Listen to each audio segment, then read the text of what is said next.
es un seminario abierto que está organizado tanto por la Secretaría de Asuntos Académicos como por la Secretaría de Bienestar y Modernización.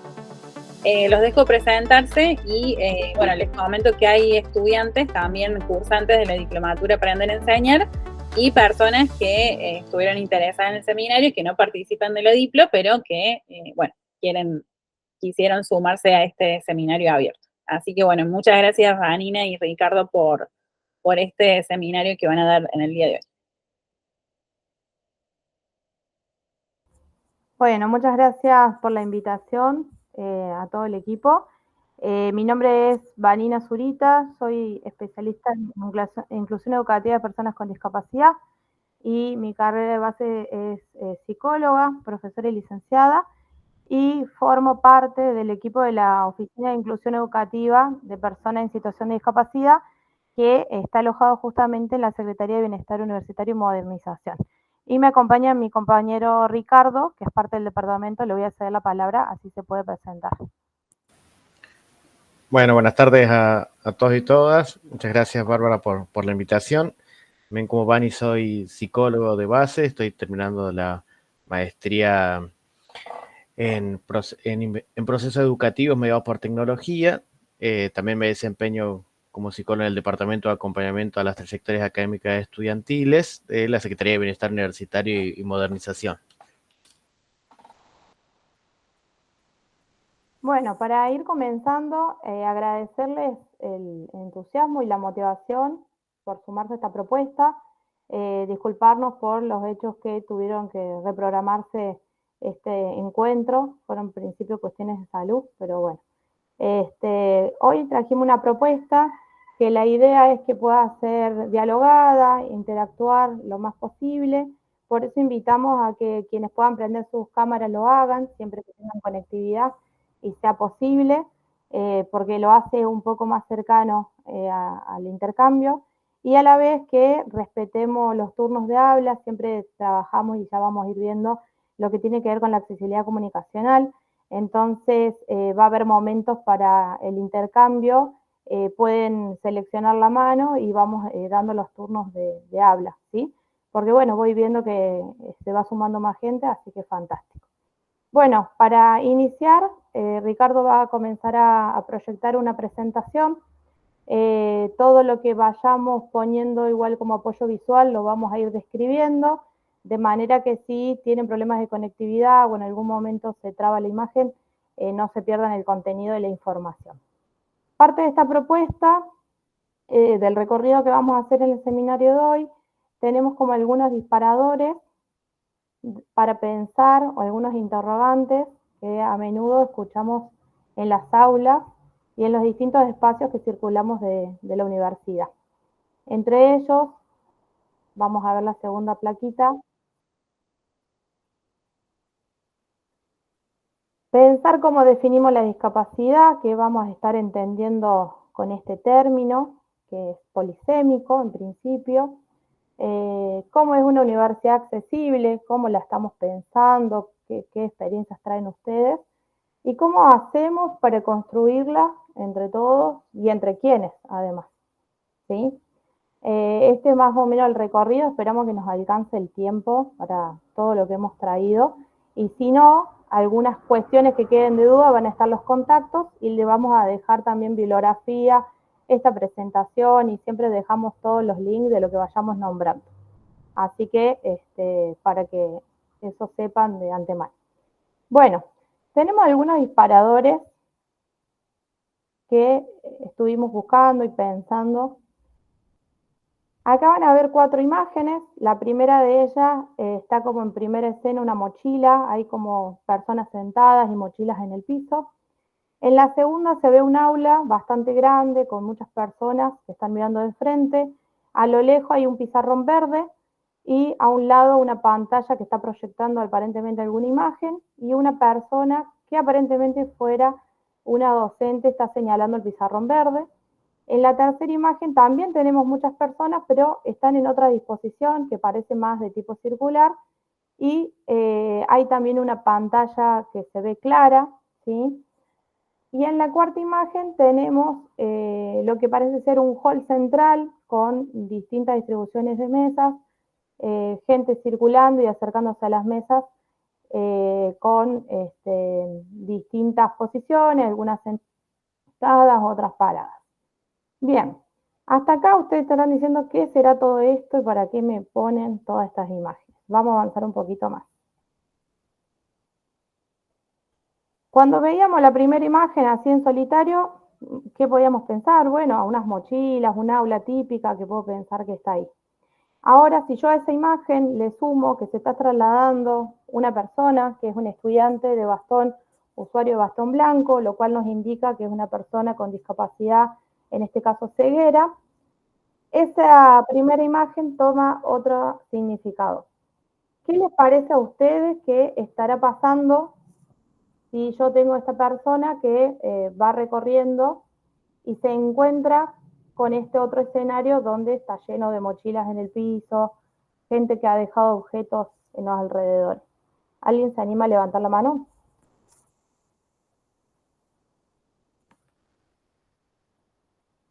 Sí, Paula. Hola compañeros, hola compañeras y a toda la gente, buenas tardes. Podríamos pensar en una dificultad para acceder al aula. Digamos, al haber objetos en el piso va a dificultar que este estudiante con visibilidad reducida o ceguera se le dificulte ingresar al aula. Seguramente se choque las cosas o si la gente está atenta quizás las corra, pero bueno, estaría bueno ya prever si tenemos un compañero o un estudiante con discapacidad, digamos con no sé cómo decirlo, lo de la ceguera, no quiero que suene mal, pero bueno, con la reducción en su visión, ya tener en cuenta estos factores, digamos, para hacer más accesible el lugar. Bueno, gracias por participar y animarte. La idea acá es que saquemos todas esas dudas y esos miedos que están por ahí, que digo, ¿cómo lo nombro? ¿Qué digo? ¿Cómo digo? Bueno, lo vamos a ir trabajando hoy. Y en principio vos trajiste dos aristas. El cómo nombro eso que está pasando, cómo lo digo en principio, y después cómo ese contexto, si está preparado o no para recibir y a quiénes, ¿no? Ahí empezamos como a develar algunas cuestiones. Bueno, avancemos un poquito más. Cuando veíamos la segunda imagen, que estaba la profesora con los pizarrones, pensábamos, bueno, una clase también típica, ¿no? Muchas veces y en muchas de las aulas tenemos todavía pizarrones blancos con tiza y en otros todavía o ya no existen más y están los blancos con fibrones o bien las pantallas porque presentamos y nos gusta usar apoyos visuales. Ahora cuando yo pongo este otro ejemplo, puedo pensar en un contexto donde quien esté en los asientos más alejados de la pizarra, cada vez va a ir viendo en menor tamaño eso que está escrito. Si es que lo logra ver porque, bueno, los contrastes que pueda tener ese pizarrón, porque es verde y letra blanca de la tiza, bueno, habría que ver. Pero ya pensando es en qué disposición del aula está cada persona, cómo accede a esa información o bien ya no accede. Algo que nos empezamos a preguntar entonces es, bueno, ¿cómo armo lo que estoy tratando de informar para que esté al alcance de todos? Entonces pensamos que podría haber personas con discapacidad como que no la tengan, pero que tampoco estén accediendo al conocimiento ni a la información que intento transmitir. Entonces acá vamos metiendo otra lista que vamos a trabajar, que es, bueno, ¿cómo pensamos el aula para todas y todos? Avanzamos otro poquito. Bien, en esta imagen, cuando estaban todas las personas reunidas, también actividades que solemos hacer en los talleres, bueno, en distintos encuentros, reuniones, distintas propuestas que ya ustedes van a ir contando a ver cómo son las experiencias diarias que tienen. No llamaría mucho la atención porque se ve que están todos reunidos, pero si yo a eso le sumo la participación de una persona que esté teniendo algún problema o esté perdiendo la audición, o bien ya sea usuaria de audífonos, esté con un proceso de implante, ya vamos a ir viendo algunas otras características, pero que hay alguna cuestión con la audición involucrada. ¿Cómo pienso ahí cuando veo que están varias personas que están hablando a la vez, que están paradas Si se fijan en la imagen, hay varias personas paradas intentando hablar a la vez. ¿Qué pasa ahí entonces con la información que quiero que llegue?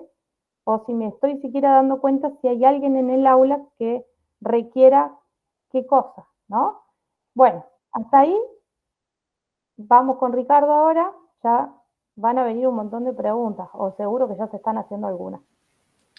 No, ahí le sumaría a Vani también que ahora uno ve la imagen sin sonido, pero también el murmullo que suele haber en las aulas o el que dispara, digamos, a veces comentarios entre compañeros o compañeras mientras está hablando capaz otra persona, emitiendo alguna opinión o algún comentario, tanto por parte del docente o la docente, que también ese ruido o esa interferencia que también se realiza, de qué manera también va interrumpiendo esa comunicación, cuando uno a veces tiene una pérdida de audición, aunque sea mínima. Bueno, y acá está faltando una cuarta imagen que teníamos. La vamos a recuperar. Bien.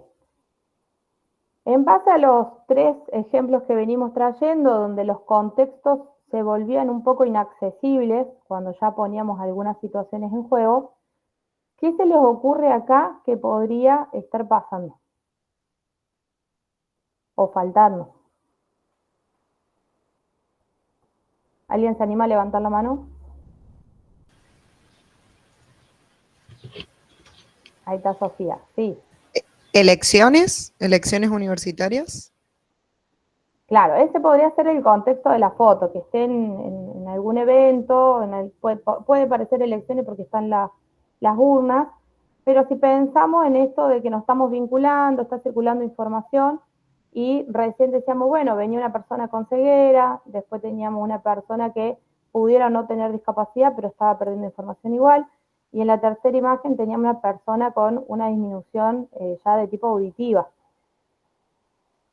Sí, en general creo que disponemos el mundo para todos los sentidos y no pensamos en la diversidad que existe en el mundo, básicamente. Y bueno, en este caso, obviamente, los paneles y la disposición diferente para cualquier tipo de discapacidad sería una dificultad. Bien, está Viviana, creo, sigue, y después José. Bueno, mientras vos hablabas, yo pensaba que se puede observar una dificultad para el acceso, ya sea para una persona que no vidente o para una persona que tenga dificultades en manejarse por modo propio, no sé cómo se dice.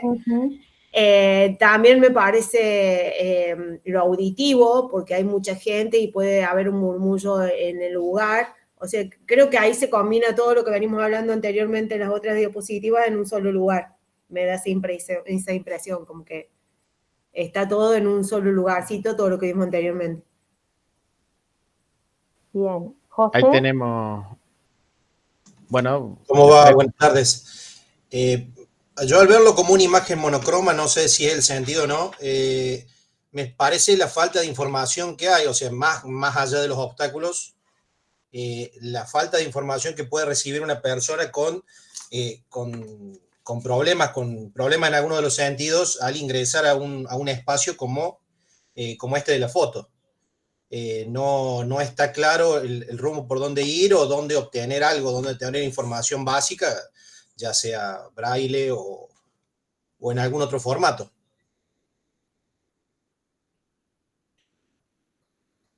Eso sería. Bueno, muchas gracias, Daniel. Ahí también tenemos un tocayo tuyo que también comparte por el chat. Dice: en mi facultad nunca he visto ningún docente preguntar antes de iniciar una clase si hay estudiantes con alguna limitación o disminución sensorial. Sería muy inclusivo comenzar una cursada teniendo en cuenta a estas personas.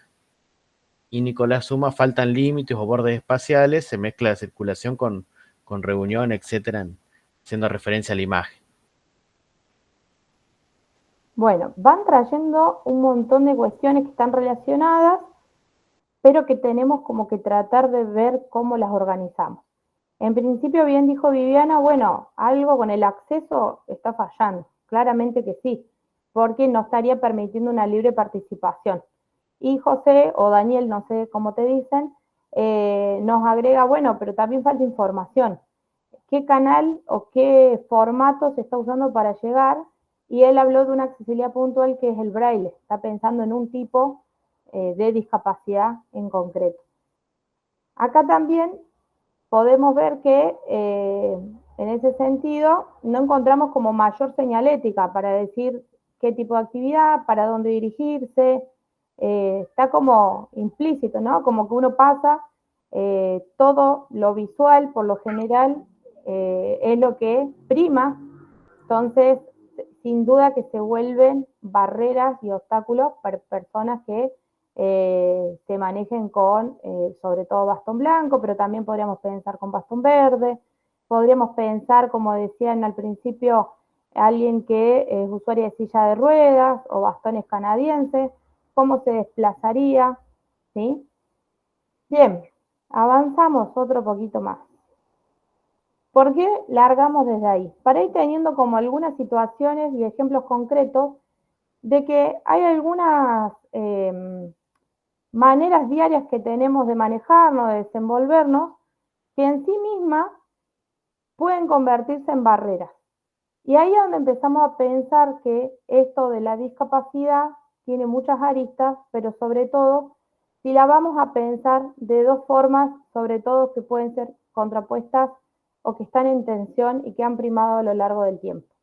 Una de ellas, más abocada a una mirada, que había un texto que tenían ahí por ahí, si tenían tiempito de ir leyendo con anticipación, lo habíamos dejado como lectura previa, pero que también se los vamos a compartir después, donde le tiraba algunas pistas de que hubo y hay conviviendo algunos modelos sobre la discapacidad, y hasta cierto tiempo primaba un modelo más de tipo médico rehabilitador, ¿sí? Donde el énfasis estaba más puesto en las cuestiones físicas, en el individuo, en aquello que carece, en el déficit, ya vamos a andar en eso, y en ese modelo, ¿sí? No nos estaríamos preguntando ninguna de estas cuestiones que estamos charlando hasta ahora, en el cómo está la disposición del espacio, en si yo fui la que dejé la mochila ahí puesta y no la corrí, ¿a dónde está? Entonces nos empezamos a preguntar las barreras que se puedan generar. A veces esa barrera la generamos cualquiera de nosotros por desconocimiento, simplemente. Otras veces es por las dinámicas como están armadas las propuestas. Otras veces es por los recursos que intentamos utilizar, la tecnología y demás. Acá pusimos como algunos ejemplos, ¿sí? Que están mezclados y que podemos ver que hay distintos tipos de barreras, ¿sí? Si nos basamos nada más que en estas cuestiones más de tipo físicas, biológicas, conductuales, del déficit que estaría asociado a esa discapacidad, cualquiera de los tipos sea, estaríamos más enfocados nada más en ver la condición. Eliminando con eso el ver el contexto, las relaciones, la sociedad y toda una complejidad que viene en esta interacción del día a día, pero sobre todo de poder garantizar la participación y el aprendizaje de las personas con discapacidad. Y ahí es donde entra en juego el tema de qué barreras se presentan cotidianamente. Recién una de las más claras que se nombraron tenía que ver con barreras de tipo físicas. Por ejemplo, dijeron ustedes, bueno, ¿cómo está la disposición? No puede pasar, no puede circular. Es la más frecuente, la que más asociamos, o por ahí, si yo les pregunto a ustedes, ¿qué ejemplo de barrera física se le ocurre ahora? ¿Qué me dirían?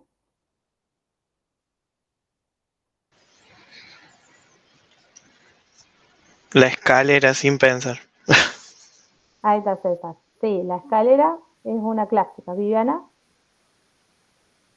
El acceso a las aulas con escaleras, que por ahí hay, o en un primer piso y no hay ascensor, o el ascensor está ahí y no está de manera idónea para que pueda ser utilizado, falta de mantenimiento. Creo que esa es uno de los primeros impedimentos que hay en casi todas las facultades. La física es la barrera que la vemos en todos lados. Si vamos a la calle y no vemos que haya una rampa, si vemos que está roto, si hay un bache, si hay un auto que está utilizando la rampa incluso, si dejaron al paso alguna, no sé, a veces están construyendo y cierran, vieron la parte que delimitan porque está en obra, bueno, todo eso que van metiendo se va convirtiendo en barreras físicas, pero también las podemos pensar en los espacios comunes, en los espacios donde todos circulamos. Por eso está el primer ejemplo de las mochilas. Es muy común que circulamos, nos ubicamos en los espacios y vamos dejando distintos objetos y esos objetos se van moviendo. Cartelería, es lo más frecuente, por ejemplo en los halls de algún espacio, que transportan el cartel para un lado a otro, o ¿vieron las pizarras que tienen rueditas? Que las podés llevar y las podés trasladar. Y en ese cambio constante del mobiliario y de los objetos que voy dejando, se va transformando en una barrera para quienes, por ejemplo, son usuarios de bastón blanco. ¿Por qué? Porque utilizan como referencia distintos puntos, no solo la accesibilidad que pueda estar en braille, como bien nombraron, sino también toda la huella que va dejando en el camino.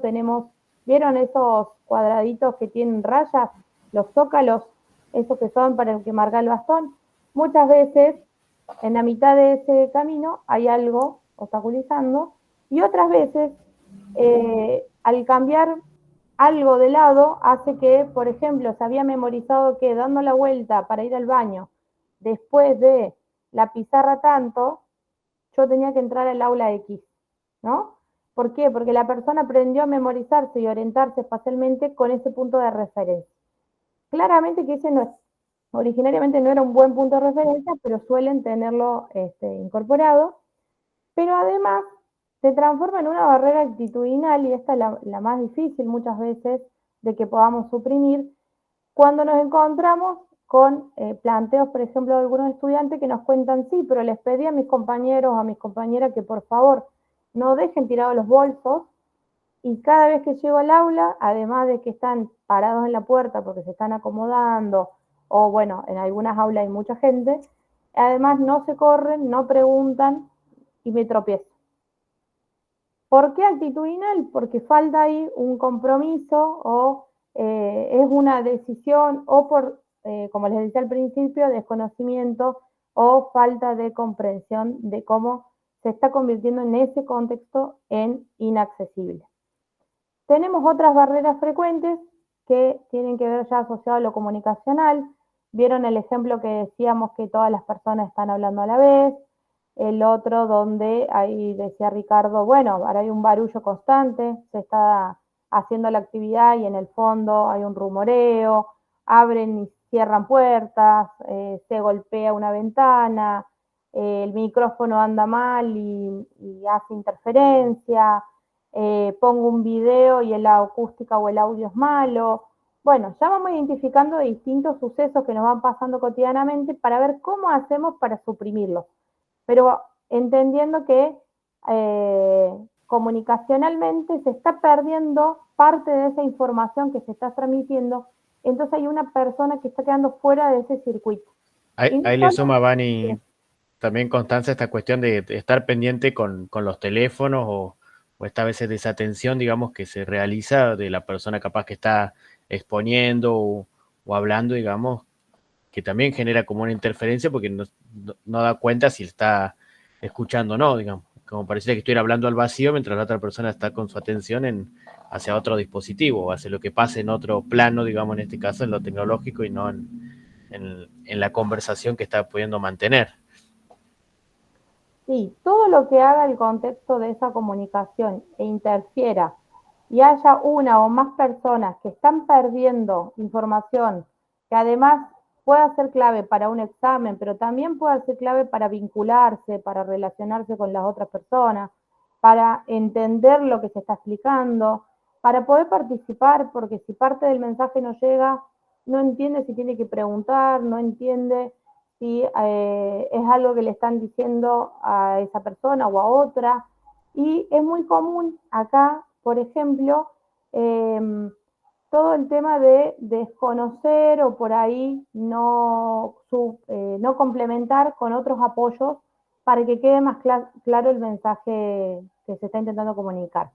Por ejemplo, es muy frecuente que nos pase que hablemos mirando el pizarrón porque intentamos escribir o dejar una consigna, o estamos tratando de explicar, y mientras estamos hablando, le hablamos al pizarrón y se está perdiendo varias cosas. Por un lado, que las personas que están a espaldas nuestras puedan tener mejor llegada del mensaje, digamos, en el tono y demás, pero además, si justo en el aula tenemos personas con hipoacusia o que hacen lectura labial, ¿sí? O personas usuarias de lengua de señas, no están pudiendo complementar con todo lo que tiene que ver con lo gestual, el apoyo gestual que realmente es necesario para poder completar ese mensaje.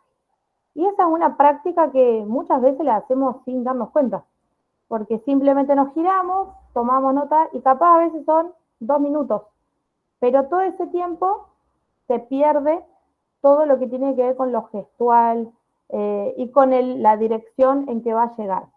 A veces porque están alejados en el aula, están muy al fondo, u otras porque hay personas también adultas o adultas mayores que puedan tener algún proceso de pérdida de audición, o bien que sean jóvenes, pero que han tenido alguna enfermedad o una pérdida de audición súbita de alguno de sus oídos, ¿sí? Esto lo voy aclarando para que podamos también entender que no siempre es una discapacidad que es adquirida, ¿sí? No quiere decir que no nacieron con la discapacidad de algunas personas, sino que es un proceso que surgió en algún otro momento de la vida, ya sea por un accidente, por una enfermedad repentina, ¿sí? Distintos sucesos que puedan hacer que adquiera esa discapacidad, o bien también puede ser que esté en situación de discapacidad y que sea algo transitorio. A menudo suele pasar que algunas enfermedades, por ejemplo, requieren de intervención quirúrgica y demás, tiene un buen pronóstico, pero durante el proceso la persona requiere de alguna accesibilidad.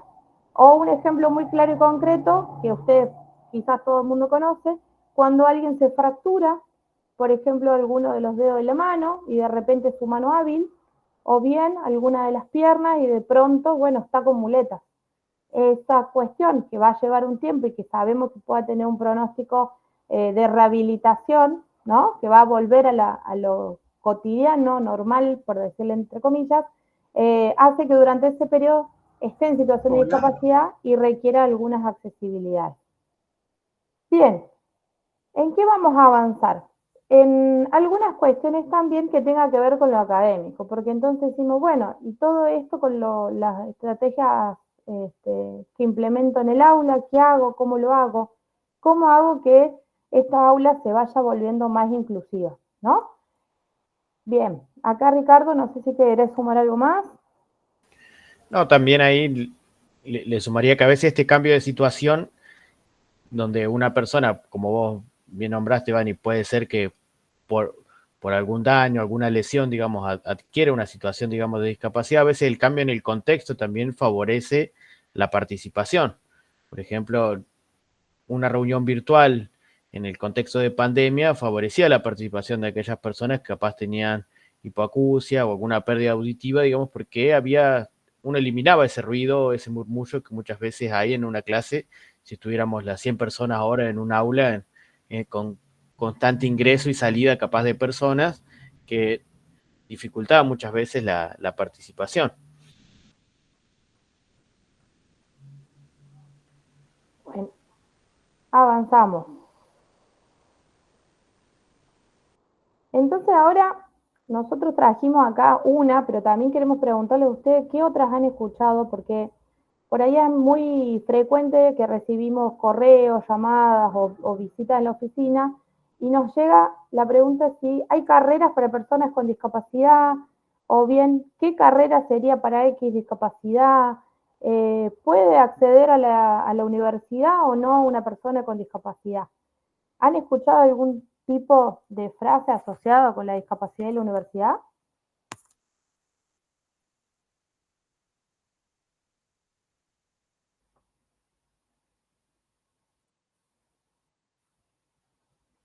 Sí, Felipe.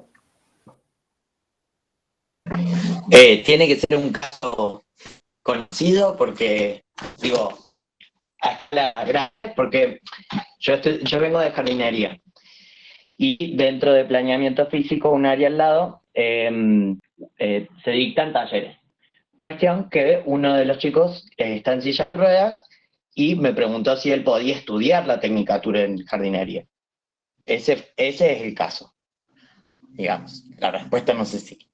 Yo le dije por supuesto que sí, porque lo importante, digamos, el proceso que él conlleve mentalmente de qué es la decisión que haya, si hay que podar, si hay que poner esto, el ejemplo que sea, lo importante es eso. Y después la parte física, como él no podía acceder a podar, por ejemplo, ahí es donde, bueno, él puede estudiarlo y es algo que le gusta, puede contratar a un podador u otra cuestión. Bien, qué interesante porque vos nos traes también un ejemplo de un caso que se convierte en caso, esto también lo vamos a hablar, ¿no? Porque lo dije y me parece que vale aclararlo, porque en general cuando desconocen o hay un tipo de duda o de, uy, ¿cómo se hace esto? Se convierte en el caso. ¿Qué hacemos con esta persona? Y van como si fuera asociado a especialistas de, tenemos este caso. Y por lo general sigue asociado al modelo médico rehabilitador que les decía al principio, donde, ¿cómo hacemos que esta persona se vuelva normal y encaje en estas prácticas que tenemos que hacer? ¿Bien? Ya le vamos a dar la vuelta para pensar lo otro que estamos diciendo, que es más complejo, que es, bueno, pero ¿qué barreras va a encarar y va a tener que superar? Pero no la persona sola, todos en conjunto como comunidad, para que esas barreras no sean las que impiden la plena participación. Ya lo vamos a ir trabajando. ¿Alguien más había levantado la mano? Creo que Daniel. Hola, ¿qué tal? Buenas tardes. Yo quisiera comentar algo, no desde la oferta de una carrera, sino desde una carrera hacia la disminución de las capacidades, desde medicina.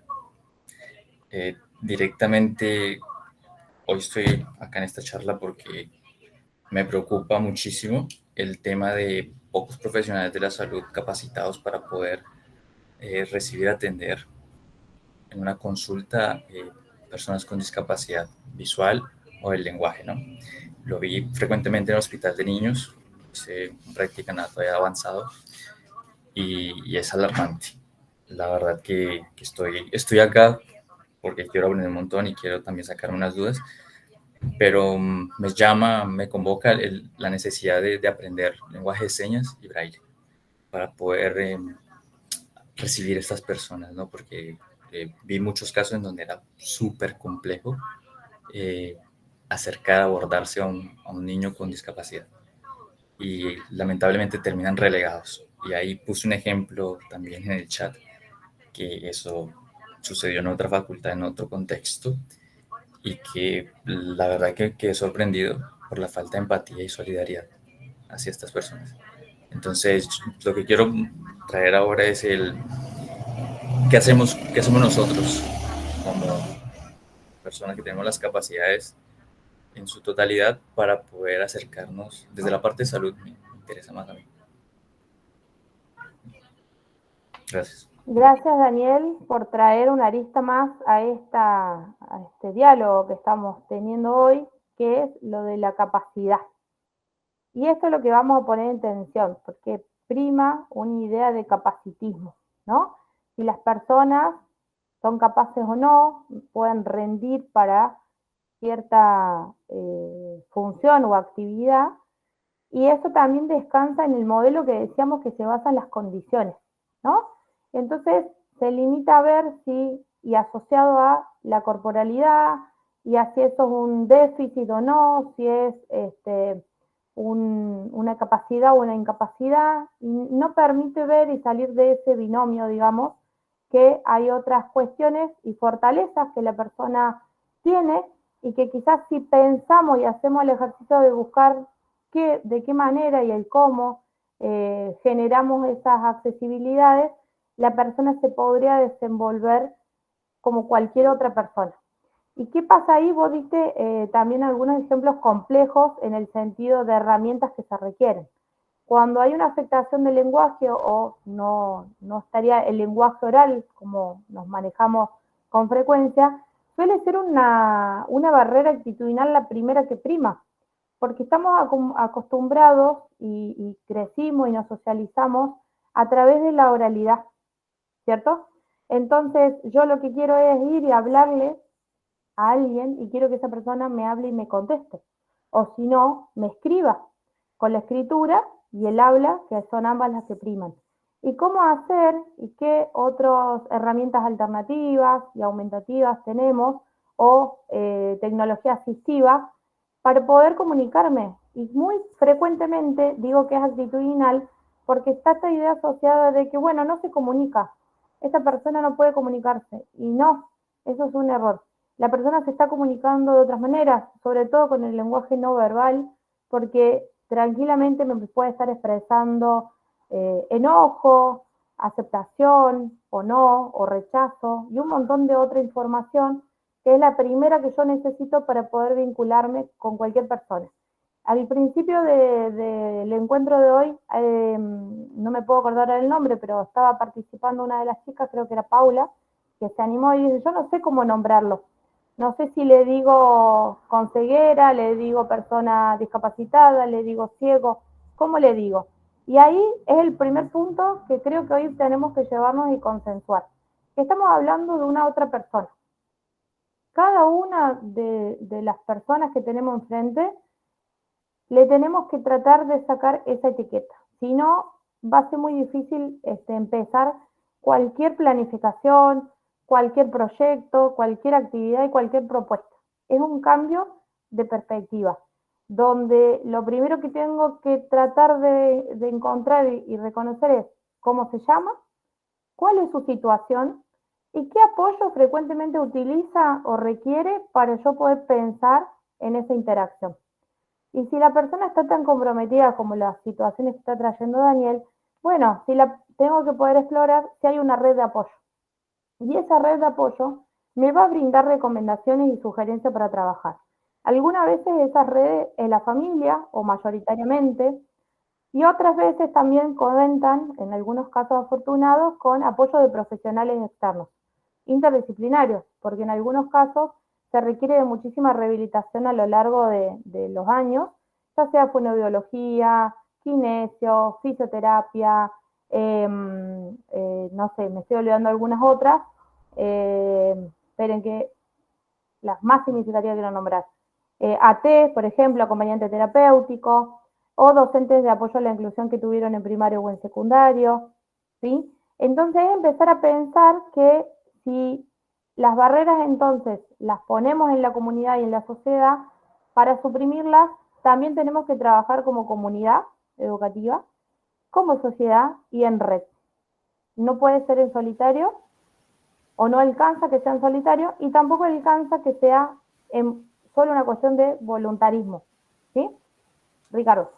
Sí, ahí le sumaría también, Vani, esta cuestión, digamos, de que también hablamos con una persona que es sujeto de derecho, digamos, que tiene también su propia autonomía, capaz tiene otras formas de comunicarse, como vos bien mencionabas, o a veces requiere la asistencia o acude a consulta para facilitar, digamos, esa comunicación, como puede ser una consulta de salud, pero no olvidarnos que estamos interactuando con esa persona, porque también muchas veces caemos en ponernos bajo un modelo tutelar de que estamos y hablamos con su asistente o con su acompañante, como si esa persona no tuviera autonomía propia para expresar lo que le está pasando. Capaz no encuentra la forma o está tratando de transmitirnos algo, pero a veces anulamos a esa persona pensando que no nos puede escuchar, que no nos va a poder interactuar con nosotros. La dejamos de lado por hablar con su asistente, con su acompañante, digamos, como si fuera o esa persona no tuviera importancia. Entonces ahí, aparte del nombre, también no olvidarnos de eso, porque muchas veces sucede cuando uno interactúa con una persona que es usuaria de lengua de señas, de que habla con el intérprete o la intérprete y no habla con la persona, cuando en realidad solamente está haciendo de apoyo, digamos, para esa persona la intérprete en este caso. Claro, en ese ejemplo último que trae Ricardo, para quienes no sepan, la intérprete de lengua de señas es una mediadora comunicacional entre personas sordas y oyentes. Pero también se trabaja lo que tiene que ver con la cultura sorda, porque en general está asociado a que, bueno, solo es cuestión de tener la intérprete o no tenerla, pero además la lengua materna no es la lengua, el español escrito, es la lengua de señas, que es una manera muy distinta, ¿sí?, de obtener y vincularse con la información. Y nosotros como oyentes nos prima el español escrito, la escritura. Vieron que yo decía hace un ratito, estamos acostumbrados al oral y encima a la escritura. Entonces, muchas veces esos canales que tenemos, que son los que priman, se terminan transformando en una barrera porque no buscamos las alternativas. También podría pasar en esto que dice Ricardo, que a veces, bueno, son ingresantes, son estudiantes de secundario que se acercan a preguntar, bien como nombraba Felipe por ahí, bueno, ¿puedo hacer tal curso, tal tecnicatura, tal actividad de extensión? ¿Podré sumar esta actividad cultural? ¿Y qué hacen? Se acerca la familia a preguntar, porque bueno, tienen miedo, no saben si va a poder, si no va a poder, ya sufrieron por lo general mucho rechazo o algunas cuestiones en lo largo de la historia de su infancia, de su adolescencia, y caemos nosotros también en, bueno, te contesto, te hablo, te informo a la familia. Eso en realidad tendría que ser un puente. Bueno, sí, bárbaro que como familia te estés acercando o como equipo de profesionales que están acompañando ese proceso, porque capaz está terminando el secundario, está en el último año, anda explorando, buscando información, pero ¿sabes qué? Necesitamos el protagonismo y queremos reconocérselo. Necesitamos que se acerque. Hay manera de que venga, hagamos una videollamada, escribe por mail, ¿qué sabe manejar hasta acá la persona? Y esto con cualquier estudiante, porque por lo general las lógicas que tenemos en la universidad no son las que venían trayendo hasta el secundario.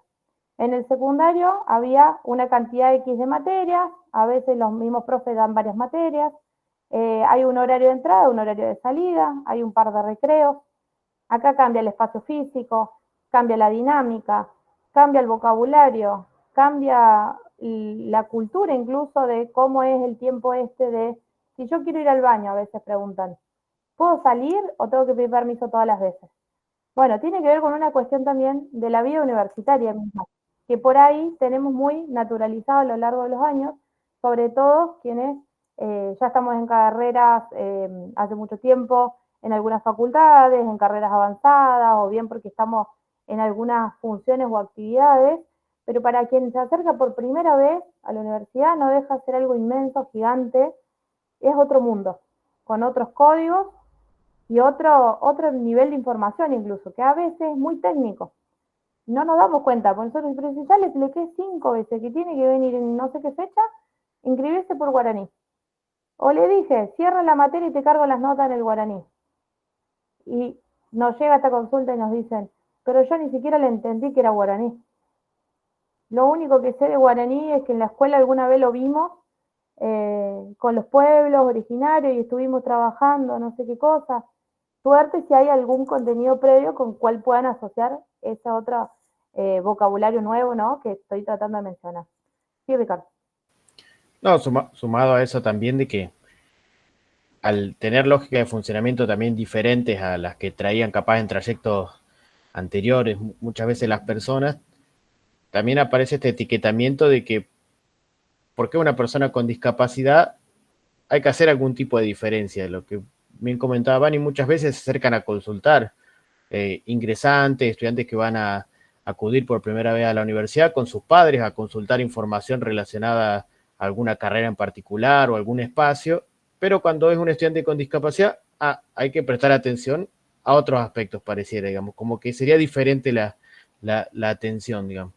Muchas veces ahí es donde uno identifica cuestiones diferentes, porque en la universidad tenemos a través del sistema guaraní poder declarar si la persona presenta alguna situación de discapacidad, pero no en el sentido de generar una etiqueta, generar un estado de alerta para el cursado a lo largo de la carrera. Todo lo contrario, es una cuestión de poder garantizar los apoyos o poder conocer qué requerimientos necesita la persona para poder transitar su paso por la universidad en igualdad de condiciones desde el ingreso, digamos. Entonces a veces esos miedos, esas dudas que presenta la familia para decir, no quisimos poner nada en guaraní, no declaramos nada por las dudas, cuando en realidad eso hubiera facilitado procesos, digamos, de apropiación de la cultura universitaria y acceso a apoyos o recursos de apoyo que brinda la universidad de una manera mucho más favorable desde el primer paso, ¿no? Eso también ya le vamos a ir contando un poco cómo es todo ese proceso. Sí, avancemos un poquito porque así no nos quedamos sin tiempo porque tenemos como muchas cosas. En principio, esto se lo dejamos para que lo conozcan, para que se interioricen, lo lean después con detenimiento. Hay un marco normativo que nos respalda y dice, esto es un derecho. Entonces, sí, puede acceder a la universidad y además tenemos que garantizarle algunas cuestiones. En principio, la Convención de los Derechos de las Personas con Discapacidad y una ley en Argentina que la reconoce además con protocolo facultativo, o sea que adherimos, además de muchísimos otros países, a esta convención, donde los artículos principales, ahí les dejamos 3, que tienen que ver justamente con el derecho a la educación, la accesibilidad, que es lo que estamos trabajando más fuertemente hoy, y ahora vamos a avanzar a ver qué entendemos por accesibilidad también, y sobre todo la libertad de expresión de opinión y el acceso a la información. Y en esto enfatizamos, porque a veces nos quedamos con las actividades áulicas o las extras áulicas, pero también hay un entre de información que circula en otros espacios. A veces usamos la aula virtual, usamos WhatsApp, hay quienes tienen Facebook, usan el Instagram, van creando como grupos que son en simultáneo que acompañan el cursado durante el año y que también tenemos que ver cómo circula la información por ahí, a ver si tiene la accesibilidad o no. También vamos, obviamente, a tener todo lo que es el respaldo de la Ley de Educación Superior, donde adhiere todas estas cuestiones. Les dejamos algunos artículos para que se interioricen, que tienen que ver con justamente democratizar la educación superior, pero también cómo hacemos para que sea inclusivo, asegurando la igualdad de oportunidades, adhiera a los principios también de la accesibilidad, los ajustes razonables y los distintos apoyos que estaba nombrando Ricardo. Y por si no conocen, más adelante les vamos a dejar también lo que son los protocolos que tiene la normativa del interior de la Universidad Nacional de Córdoba, que se implementan con respecto a las situaciones de evaluación, a la accesibilidad comunicacional en las actividades académicas, todo lo que tenga que ver con barreras físicas o de espacios, los espacios urbanos, espacios comunes, y todo lo relacionado a, me estoy olvidando las estrategias pedagógicas inclusivas, que ahí no las veo, pero que son algunas de las que vamos a trabajar hoy.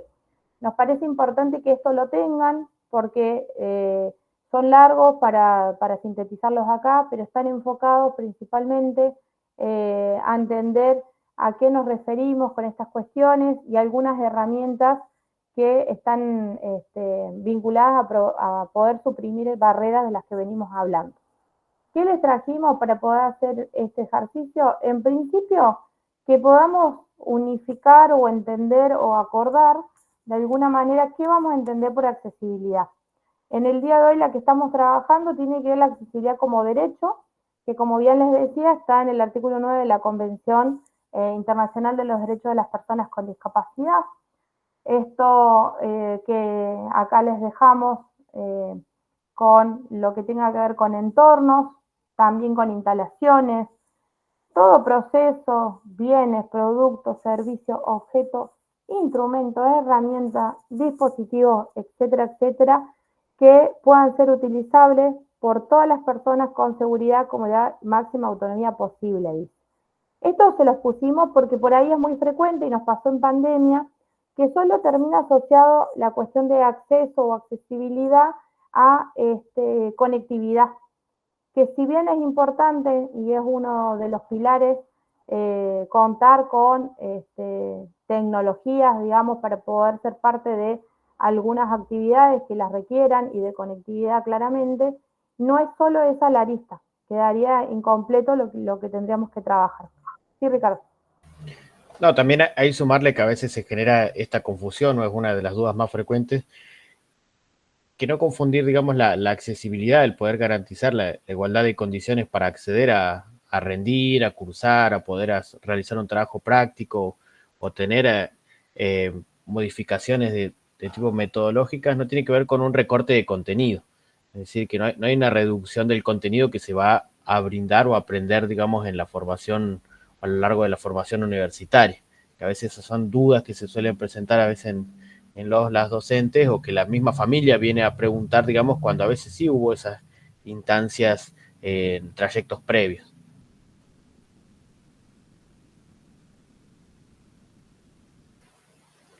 Está silenciada. Ahí está. Quiero agregar además que podamos diferenciar y ir entendiendo lo que es accesibilidad, porque a veces se confunde con el uso de los dispositivos y demás, y nos ha llegado, por ejemplo, consulta donde dice, bueno, no, la propuesta no era accesible, o la página web, o el aula virtual, y como viene incompleta la información, no se termina de diferenciar si es una cuestión realmente de accesibilidad o del uso al desconocer la plataforma, cómo funciona un aula virtual, cómo funciona el guaraní, bueno, distintas plataformas o espacios que se van usando. Bueno, vamos a avanzar en algunos ejemplos que trajimos para pensar cómo hacer que una clase o un espacio, ya sea de estudio, de investigación, de extensión, cualquiera de esos espacios que ustedes hoy estén habitando en la universidad, o estén pensando en habitar, porque entendemos que también hay gente inscripta que piensa presentarse una inscripción o ayudantía dentro de poco. Si, por ejemplo, ahí tenemos algunos GIFs. Uso imágenes. ¿En qué circunstancias suelen usar imágenes? ¿Alguien nos puede contar algún ejemplo? Así lo pensamos. Que se apoyen imágenes para la propuesta que arma o desarrolla.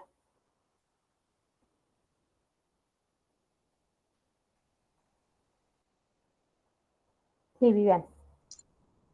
No es mi caso, perdón, buenas tardes, porque normalmente estoy en cátedras más de gramática, pero por ejemplo en todo lo que es historia del arte o historia de la literatura es muy frecuente trabajar con imágenes para poder abordar algunas cuestiones epocales donde la representación en la pintura o en la escultura suele ser muy marcada y sirve como ingreso a lo que es después el estudio de la literatura.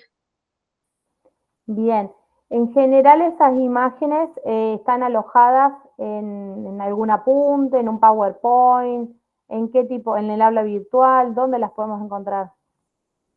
Y pueden ser imágenes que estén incluidas dentro de algún material de cátedra, pero pueden también usarse en la clase con algún PowerPoint que después se sube al aula virtual o que se comparte entre los estudiantes. Digo PowerPoint, pero en realidad pueden ser un montón de opciones, ¿no? Genial, Emails y todas estas otras plataformas o recursos que, bueno, dinamizan las clases. Bien, gracias. ¿Alguien más?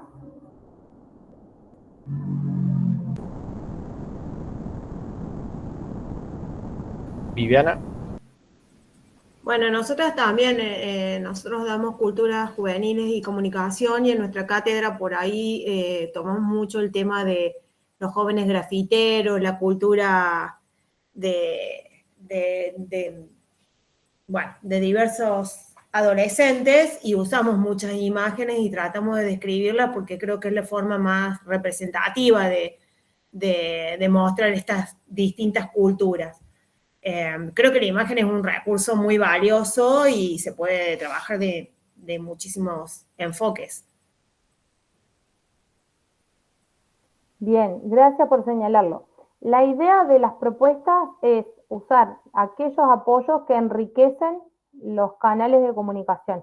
El apoyo visual suele ser uno principal, sea imágenes o sea películas, videos, cortos, ya vamos a ir viendo cada uno, pero sin duda que dan una gran complementariedad de información que ayuda a un soporte que solo sería, por ejemplo, ahora si nosotros solo estuviéramos con la oratoria y no tendríamos el soporte del Power o de algún ejemplo o de alguna imagen. El tema es que muchas veces lo que sucede es que esa imagen claramente no está descripta o circula sin ningún contexto de información. ¿Qué es esto? Un apunte donde está inserta y están pegadas un montón de imágenes y no hay manera de diferenciar, por ejemplo, si es una imagen ilustrativa, un adorno que está para decorar, porque a veces hay algunos apuntes o algunas diapositivas que dijimos, bueno, mira qué linda, le pongo y saturo. No poder tener esa información lo que dificulta es que la persona, sea cual sea, pueda diferenciar si eso va a tener que ser primordial para la comprensión del texto que está o no, o si lo tiene que descartar. Segundo, si además tengo un usuario de lectores de pantalla, porque hay muchos estudiantes de baja visión, ceguera o de compromiso de miembros superiores que no utilizan braille, sino que utilizan narradores o lectores de pantalla. Uno muy conocido, el NVDA, que se descarga gratuito, pero también está JAWS, que es compatible con Microsoft y es pago. Está Orca, que es compatible con Linux, y hay otros narradores que además vienen con los navegadores web, ¿sí? ¿Qué pasa? Si yo tengo algunas imágenes y al no estar descrita y no tener texto alternativo, no las va a reconocer el lector. Y eso es muy común que suceda, que se alojen en el aula virtual y cuando se suben al aula virtual no va acompañado del texto alternativo. Vieron que quienes sepan manejar aula virtual, cada vez que yo subo un archivo me da un espacio donde lo puedo titular, le puedo poner qué nombre tiene ese archivo. Muchas veces al quedar eso vacío, cuando se sube, para alguien que tiene resto visual lo encuentra con mayor facilidad, pero para quienes se manejan con el lector de pantalla, va a ir buscando y va a encontrar datos vacíos, o no les va a decir nada, o les va a decir el código de la foto con el que estaba. Y eso hace que sea más complejo entender el por qué y el para qué me están dando ese recurso, que en principio, como bien decía Viviana, era para un apoyo, para con mayor comprensión de lo que estaba desarrollando.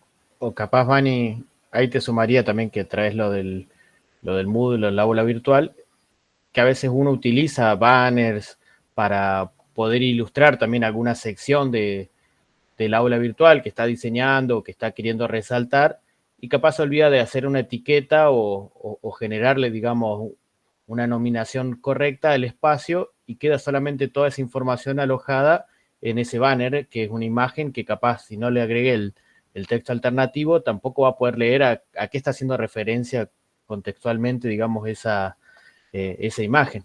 A veces uno pone sección de parciales o material complementario o alguna información que pueda nominar o diferenciar a través de estas imágenes que lo hacen un poco más vistoso, más atractivo, pero si no le agregamos como esa función de poder agregar el texto alternativo, se va perdiendo esa información si no está la etiqueta también de a qué hace referencia ese contenido. Sí, y quiero diferenciar y ya meternos en distintos grados de complejidad donde nos involucra a distintas partes, cuando las propuestas académicas están justamente en una formación de una carrera que requiere la imagen, que netamente está en la imagen. Por ejemplo, psicología en aquellas materias que son test proyectivos, y yo justo tengo usuarios de bastón blanco, o bien decía Silvia, una carrera artística donde yo tengo que conocer las obras. Y acá la pregunta que siempre hacemos y cuando trabajamos con los equipos de cátedra es, profes, ¿podemos pensar este programa que está armado en tu propuesta? Porque justo tenemos este usuario y que vos nos digas y pensemos en conjunto qué de este contenido es el que necesita alcanzar, al igual que todos sus compañeros, para que no haya recorte de contenido, porque no debe haberlo, pero además para que pensemos la accesibilidad. Algunas veces nos encontramos con que son software o algunas aplicaciones que en realidad lo que necesita el estudiante es dar cuenta de cómo funciona, pero no es algo que sea obligatorio, y otras veces sí. Entonces ahí es donde nos tenemos que sentar con los equipos a pensar cómo hacemos para que esa propuesta sea suficientemente accesible, para pensar cuáles son los contenidos o hasta dónde es el alcance de lo que el profe está trabajando. Nosotros los equipos no adivinamos y no vamos a reemplazar al profe de cátedra que armó su propuesta. Por eso siempre la invitación es, pensemos en conjunto cuáles serían esas alternativas y a la vez con cuál herramientas ya venían los estudiantes. Hay estudiantes que han trabajado muchísimos apoyos y hay otros que no. Entonces, no es siempre el mismo punto de partida. No va a ser lo mismo en un caso que estamos diciendo ahora, que es usuario de lectores de pantalla, que quizás en otro, que lo que tenemos que hacer es pensar una accesibilidad más de tipo descriptiva, quizás un poco más de organización, de planificación o solo de anticipación. Mirá, las próximas 3 clases vamos a trabajar con obras de este tipo, que son de tal año, de tal década, que lo que estamos buscando es entender tales cosas. Podés ir leyendo esto, podés ir anticipándote, de manera que cuando llegues a mi clase puedas ir más al ritmo de lo que yo estoy intentando explicar.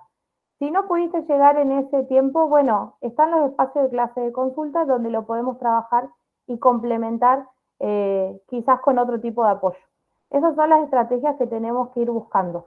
Ahora, distinto es cuando usamos películas, videos o cortos, porque las situaciones que muchas veces nos encontramos es que no tienen subtítulos, están en un idioma original que, salvando carreras de traductorado o de que están ejercitando el idioma, no es el idioma que maneja el grupo clase, esto termina afectando a todos los estudiantes, y si no pasa que tienen un subtítulo y además está en otro idioma que tampoco es el que manejan localmente. Por ejemplo, está en inglés el original y los subtítulos están en francés. Y todos se manejan en español. O también que no tiene un buen contraste capaz el subtítulo con el tipo de colores, digamos, que se están transmitiendo a través del video, que a veces suele ser o muy claro o se utiliza una letra blanca y capaz son colores muy claros, se va perdiendo para aquellas personas que también tienen inconveniente con el reconocimiento de colores. Por eso esto es importantísimo que además de ir teniendo como claves de qué estrategias se pueden implementando, siempre poder dialogar con las personas con discapacidad, porque a veces pueden ser estudiantes, pero a veces pueden ser colegas docentes, colegas no docentes, de algún espacio de equipo de investigación donde estoy trabajando y de pronto descubro que mi compañera tiene daltonismo. Es más frecuente en hombres, pero también se dan mujeres, y a veces no están afectados totalmente y solo ven en un solo color, sino que han perdido los rojos, han perdido un poco más el azul. Bueno, vamos a avanzar ahí para darles algún ejemplo de estas otras, ahí está. Por ejemplo, no sé si suelen usar, pero hemos recibido muchas consultas, lo que son el WhatsApp y todos los canales que sean de chat o de redes sociales. A veces porque, bueno, le mando información para que vayan avanzando a la par de las clases, a veces porque lo quedamos por si hay dudas, si hay novedades, si hay algún cambio que tenga que estar avisando. ¿Qué suele pasar? Sobre todo en los grupos de WhatsApp, que prima el uso del audio. Yo el audio tengo varios problemas y se convierte en una barrera. En principio, para aquellos que puedan tener roto el celular, simplemente que no funciona lo que tenga que ver con la acústica del celular, pero también si yo tengo personas que son sordas, o si tengo personas que en ese momento tienen un problema de conectividad y no tienen para estar con buena señal y demás, todo el tiempo que esa persona no pueda estar conectada, o al menos esté parcialmente conectada, está perdiendo información si todo el tráfico de datos es en audio. Entonces es importante poder, cuando uno manda el audio, decir o anticipar, bueno, grupos, sobre todo si hay mucha gente dentro de ese grupo, estoy mandando un audio que es sobre la consigna de evaluación o de material de lectura o de novedades del cronograma para que debatamos, no sé, anticipar de qué va a ir, y en lo posible que usar alguno de los programas que me hace la transcripción. El tema es poder complementar esa información y pensarlo a la inversa también. Si solo van a ser imágenes las que están circulando por ahí, y yo tengo usuarios de lectores de pantalla, sumarle el escrito o el audio para que sepa qué imágenes están circulando. Bueno, estamos pasando fotos de la juntada de la semana pasada de la cátedra. Estamos pasando fotos de las capturas de las diapositivas que proyectamos en la reunión X, en la clase tal o lo que sea que se está socializando.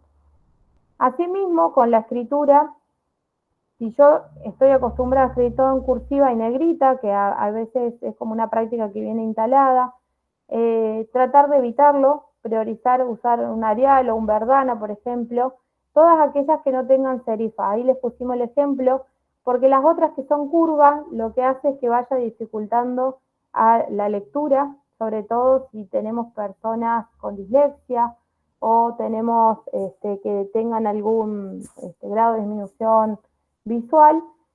Y esto acá, el tamaño no menor a 12.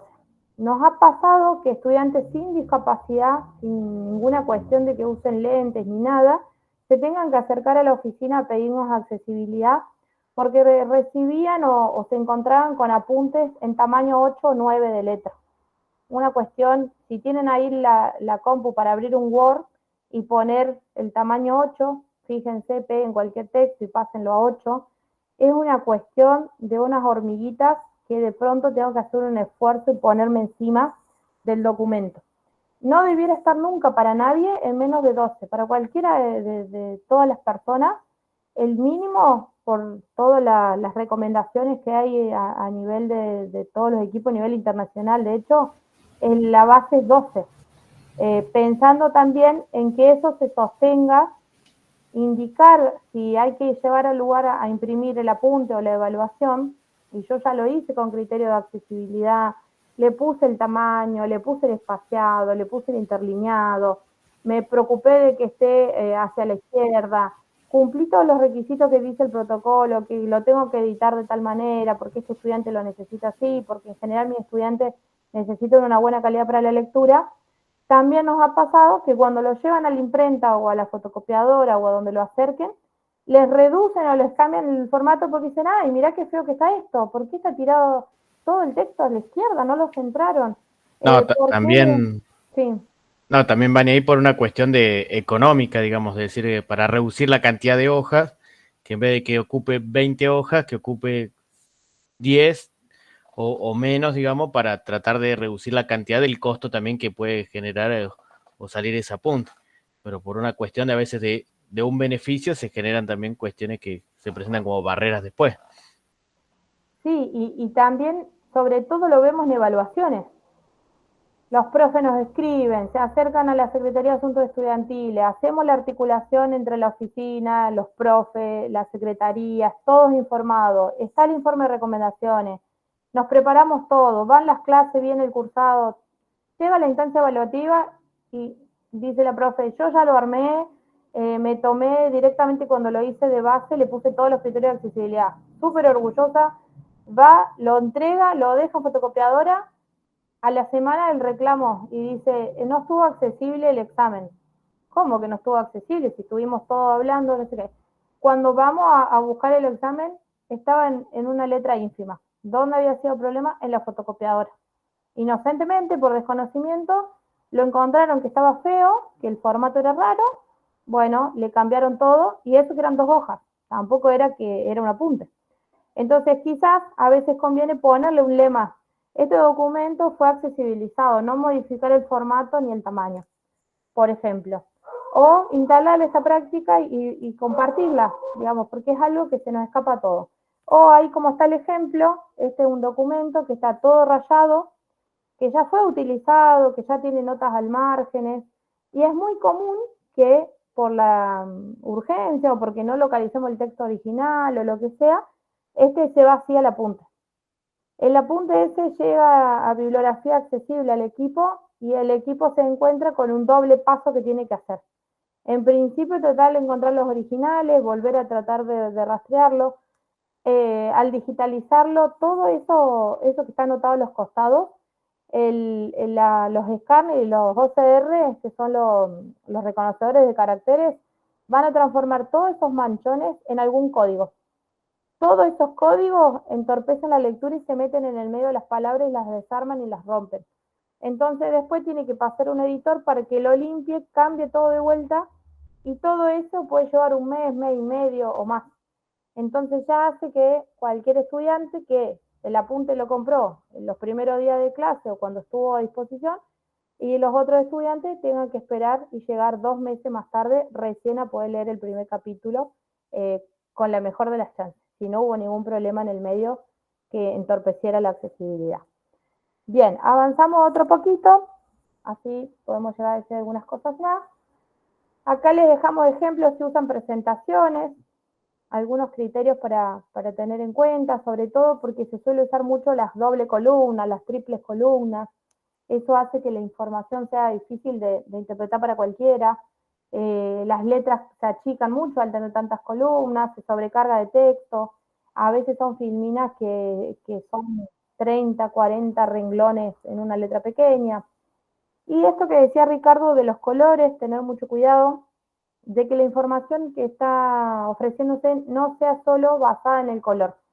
A veces algunas propuestas que son interesantes, didácticas, en el sentido de, bueno, los autores que están en color azul son los obligatorios, los que están en color verde son los no obligatorios, o consignas evaluativas donde dice una con una flecha, todo lo que pertenece al orden de no sé qué cosa, y están las palabras en un color amarillo, otras están en azul, otras en verde, en roja, van jugando con los colores y a veces son muchos colores. Tiene como una lógica y se entiende que a veces se esté pensando en algo más dinámico, más que pueda utilizar algunos disparadores o por alguna cuestión, pero tenemos que tratar que no descanse solo en el color. Tenemos que entonces complementarlo con otra información para que aquella persona que pueda tener justamente un problema con los colores, como bien señalaba hace un rato, pueda comprender y no quedar excluido de esa actividad. Por ejemplo, ahí les pusimos, dice, si pulsa el círculo verde, comenzará el curso. Alguien que no pueda identificar el verde nunca podría señalar ese botón. Estaría intentando iniciar el curso, la actividad o la evaluación sin poder darle clic al verde. Ahora, si yo le digo, bueno, pulsa aquí o el círculo verde, fíjense que complementa el mensaje y de una manera u otra llega también al canal de información. Esto hay que igual traspolarlo a distintas actividades que, si se les ocurre algún ejemplo, lo pueden mencionar. Bien, y de esto de aula virtual estuvimos hablando algunas cosas, ya anticipó Ricardo, sobre todo lo de la etiqueta, el uso de claves y demás. Y también la importancia que tiene para acompañar un aula inclusiva, que todo aquel recurso que yo sugiero en el espacio áulico o en las redes o en los espacios donde me estoy comunicando, pueda estar alojado en un solo lugar. Si ese lugar va a ser el Moodle, mejor, porque si yo ya empiezo el año y les digo, miren, nosotros vamos a tener nuestra aula virtual, contarles cuál es esa aula virtual, cómo está armada, con qué espacio se va a encontrar, la organización que para nosotros por ahí es muy obvia, que dice, bueno, tengo 3 pestañas, tengo 5, hay un foro de consultas generales, un foro de consultas específicas, hay un foro por comisiones, hay un glosario, ¿qué cosas hay? Toda esa descripción organizada y anticipada permite que vayan comprendiendo mejor la estructura del manejo de esa aula virtual. Y además, si justo tengo estudiantes con discapacidad visual, le va a permitir desplazarse mejor y saber cuando se traba en qué parte fue. Ah, fue en el foro de consultas generales. No, fue en el foro de la comisión. Entonces, cuando reportan que no están pudiendo acceder a alguna bibliografía, algún material o algo, es más fácil también para los equipos, los tutores y todo el acompañamiento que se está haciendo, localizar si es un problema de accesibilidad o en realidad es que está roto un archivo, o es que no se alojó, es que todavía la profe no lo subió y está esperando, y no va perdiendo la información y no se va quedando desconectado del ritmo del cursado. A veces ha pasado que se socializa que va a haber Power, o que tras una presentación de una clase van a estar alojados, y siempre hay algún imprevisto, no podemos subirlo ahí nomás al terminar la clase, o a veces pasa una semana o dos, y se genera una ansiedad de si es que no lo subió, no se entregó, o que la persona no lo está pudiendo encontrar. Y esto también pasa cuando hay algún trastorno del espectro autista, alguna discapacidad intelectual y demás, donde toda la información complementaria lo que hace y ayuda también para el acompañamiento es organizar y planificar. Mientras la persona se pueda hacer mejor la idea de con qué se va a encontrar y anticiparse los escenarios, mejor se organiza y se prepara también los equipos, los apoyos, todas las cuestiones que van a las acciones previas que tiene que hacer para llegar a esa clase. Entonces tenemos que pensar el antes, el durante y el después de la clase. De esta manera todos podemos ir reforzando. Sí. No, también a eso le sumaría, Vani, que ahí el tema también de los links o las URL que se comparten, digamos, tanto en el aula virtual como a veces uno realiza por WhatsApp, agregarle también el contexto, es decir, a dónde va a direccionar, digamos, ese link. En el Moodle es bastante intuitivo porque nos permite etiquetarla, ponerle un nombre, hacer referencia a qué corresponde, digamos, ese link, pero a veces por WhatsApp uno comparte y uno no tiene el contexto porque nos da una URL capaz demasiado larga, extensa, que no hace referencia a si va a ser un formulario, si va a ser la descarga de la clase, va a ser un apunte, va a ser un contenido o va a ser un virus o alguna otra cuestión, digamos, que tengamos que prestarle atención. Entonces, atender cuando editamos, quienes tengan permiso de edición y accedan, digamos, a poder editar las aulas virtuales, tener en cuenta esos espacios que nos da esos casilleros para completar, para que quede bien completa la información, que va a también favorecer la accesibilidad de los lectores de pantalla. Sí, y también agrego que muchas veces hay una práctica que es muy sencilla, digamos, la de grabar la clase, que es poner la persona, a veces si está en primera fila, porque le permite mejor audición, mejor comprensión, si necesita hacer la lectura labial y demás, pero a veces tiene un compromiso de miembros superiores y no puede tomar notas, o está afectado, se quebró el brazo o algo pasó, que en ese momento no hay forma de que siga el ritmo, porque también puede estar afectado una cuestión de la aprehensión, de la motricidad fina, y la grabación de la clase le permite que quede a disposición y después recupere y tome nota, o cuando tiene que repasar, y para no perder ese contenido que por ahí es tan importante y que otros estudiantes sí pudieron tomar nota. Entonces, en el caso, sobre todo, si no hay Power o no hay otros soportes de presentación, el audio ese, contar con ese para que después lo desgrabe, ayuda ya a hacer las estrategias de estudio, incluso porque desgraban el audio, queda una transcripción que después incluso en los talleres de estrategias de estudio lo utilizan para hacer los resúmenes, ya los usan para hacer, si van a colaborar con algún tutor o algún otro estudiante, compañero o compañera, hacer mapas conceptuales, distintas estrategias de estudio que puedan implementar.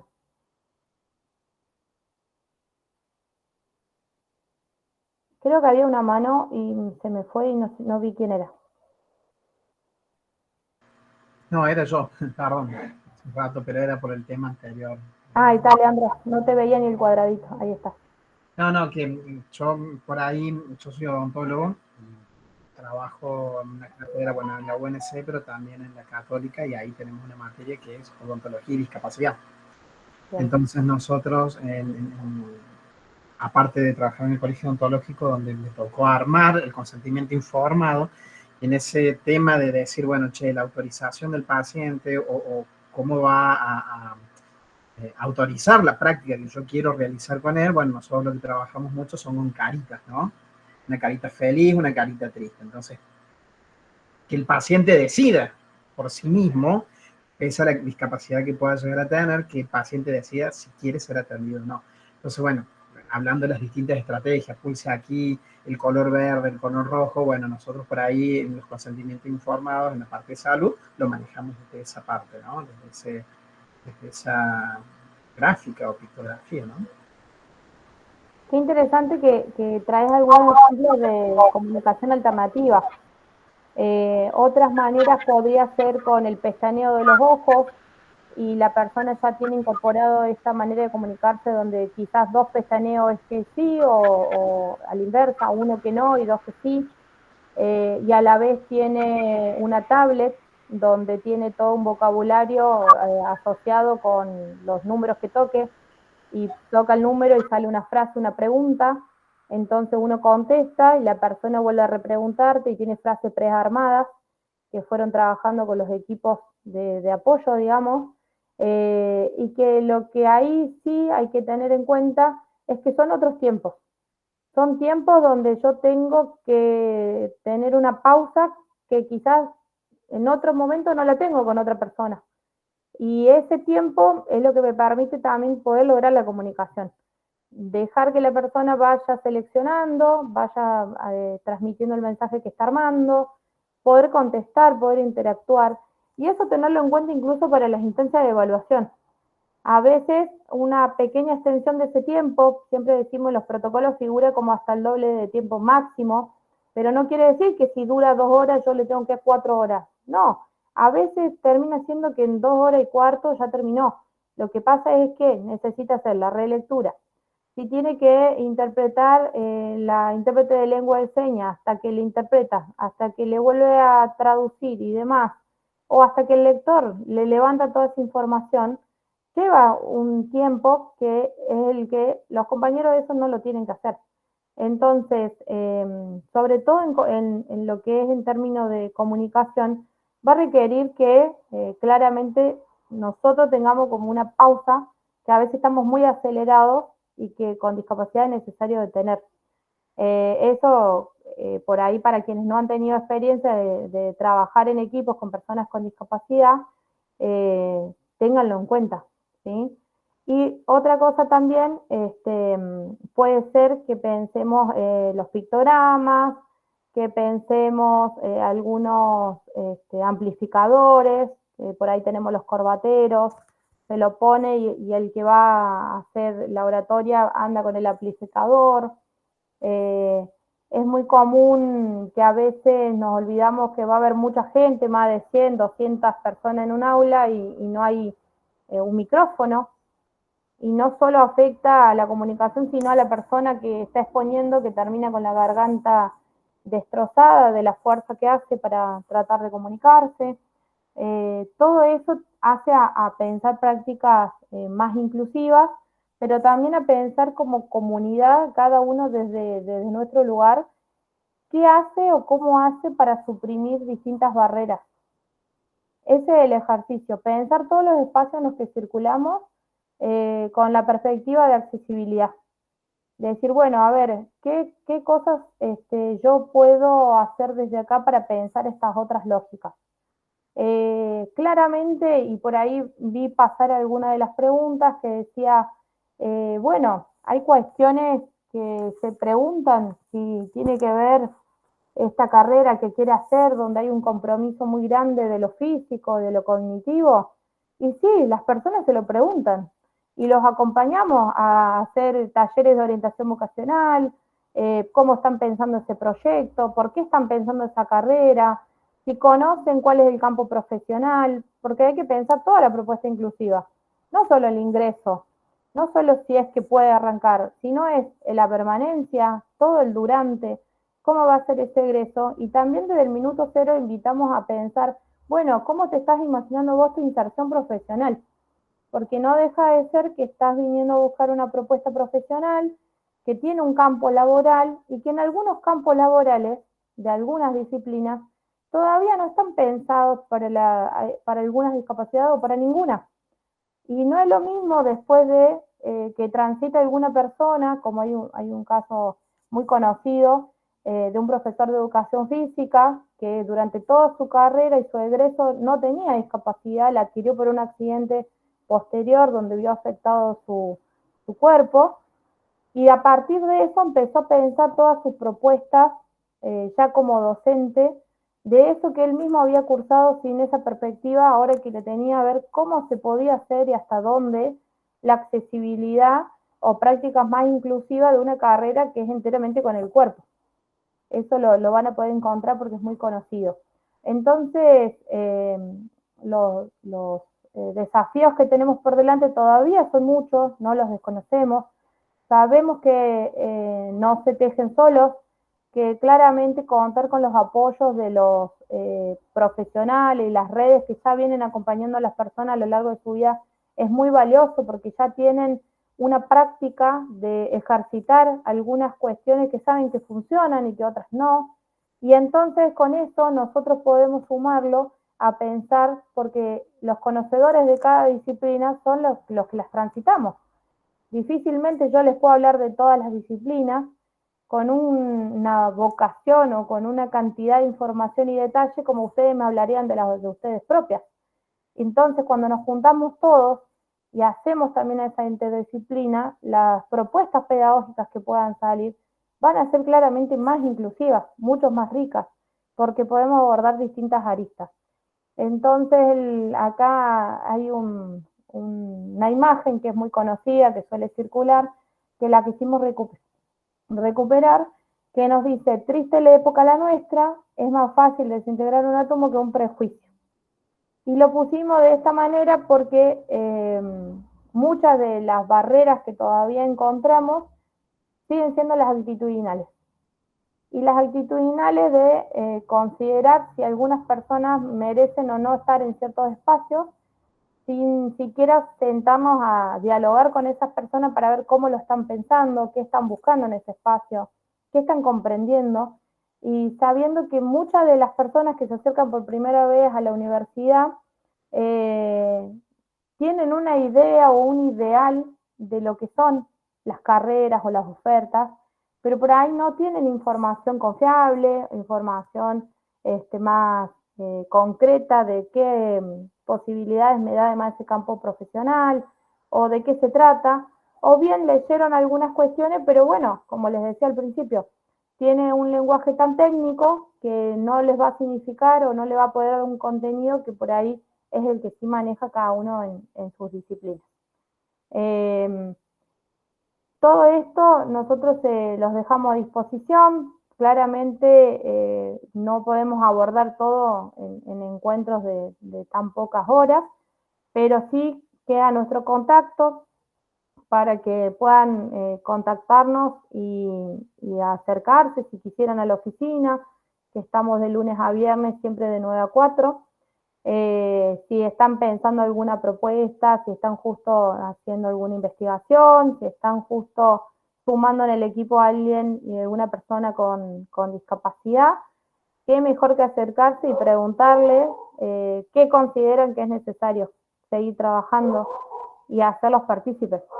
Siempre el lema es nada de nosotros sin nosotros, y todas las propuestas pensarlas en conjunto con la comunidad con discapacidad, pero sobre todo la comunidad toda educativa, desde todas las aristas. Ricardo, no sé si querés agregar algo más, si hay alguna pregunta. No, ahí le contestaba a Daniel, digamos, que cualquier duda o consulta que quede, digamos, relacionada tanto a este espacio como, bueno, otras inquietudes que se puedan haber disparado a lo largo de este encuentro, que nos puedan escribir, digamos, tanto al correo personal de cada uno como al correo de la oficina, para que lo podamos también responder con más detenimiento a cada una de ellas. Seguramente ustedes están dando un primer paso que es importante, digamos, para empezar a correr todos estos prejuicios, a poder empezar a involucrarse desde otro lugar, digamos, para poder construir también una universidad mucho más inclusiva y también empezar a pensar la práctica, no solo de la docencia, sino también la práctica profesional con este lente, digamos, de la perspectiva tanto de discapacidad como de accesibilidad para el ejercicio también profesional, que es sumamente importante para poder abordar, digamos, la diversidad también de personas que hacemos a esta comunidad universitaria. Sí, agrego, Ricardo, que justo estamos en un bloque de capacitaciones que sea todo este cuatrimestre, así que si pueden seguir la página web también donde está alojado todo lo de la oficina, se van encontrando con distintas propuestas. El miércoles que viene se está dando el segundo encuentro de entornos digitales accesibles, donde estamos trabajando algunas cuestiones de cómo llevamos adelante la accesibilidad de las normativas que requieren las páginas web, las aulas virtuales y demás. Y justo preguntaban por lengua de señas, que ya arrancó va avanzada la clase de lengua de señas nivel 1, pero lo vamos a seguir replicando el año que viene, así que estén atentos a las difusiones, porque ese es abierto a la comunidad de la universidad, digamos, y vamos siempre haciendo otras propuestas. Sobre todo la Semana de la Discapacidad, que es a fines de noviembre y abarca a principios de diciembre, así que son más que bienvenidas y bienvenidos a todas las propuestas, a participar, a brindar sus aportes y bueno, a seguir construyendo porque seguramente que tenemos muchas cosas más que seguir puliendo y construyendo de acá para adelante.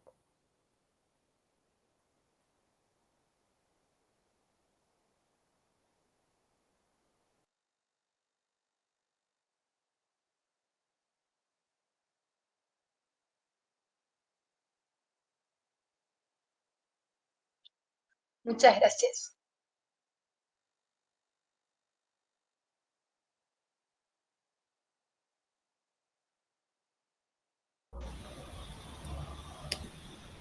Muchas gracias, que tengan buenas tardes. Muchas gracias. Profe, le hago una consulta.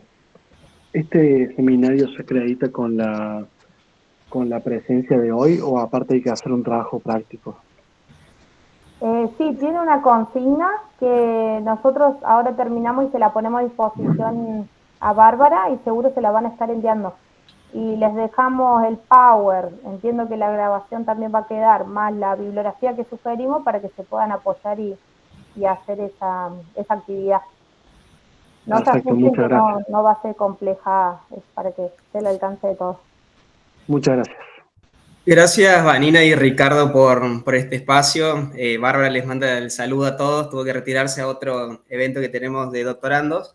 Agradecer sobre todo el momento en el que traen las discusiones sobre inclusión, después del módulo de habilidades comunicativas, que la mayoría ha transitado y está cerrando esa etapa de formación.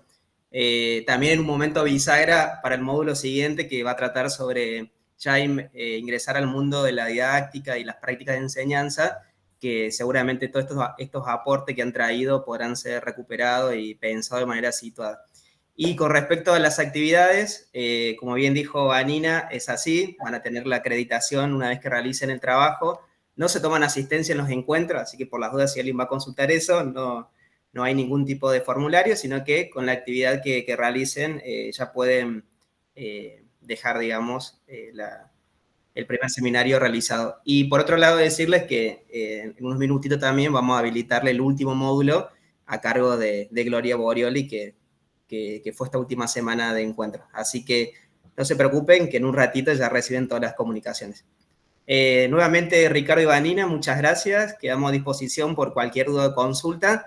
Y bueno, esperemos verlos en otras instancias de formación.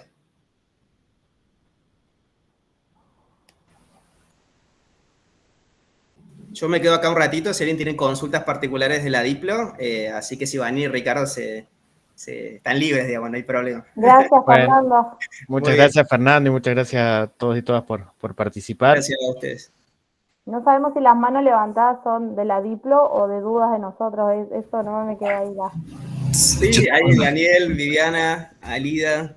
Sí, gracias. Es para los profes que acaban de dar la clase.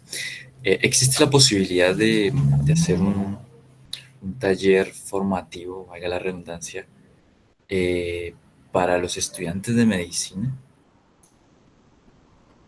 en cuanto al lenguaje de señas? Algo inicial, introducirlo. Entiendo que se habla de la inclusión, ¿no? Pero también sé que son costosos los talleres o estas capacitaciones. Pero Y como propuesta de la oficina, Daniel, todos los años vamos tratando de sacar al menos 1 o 2 talleres de lengua de señas.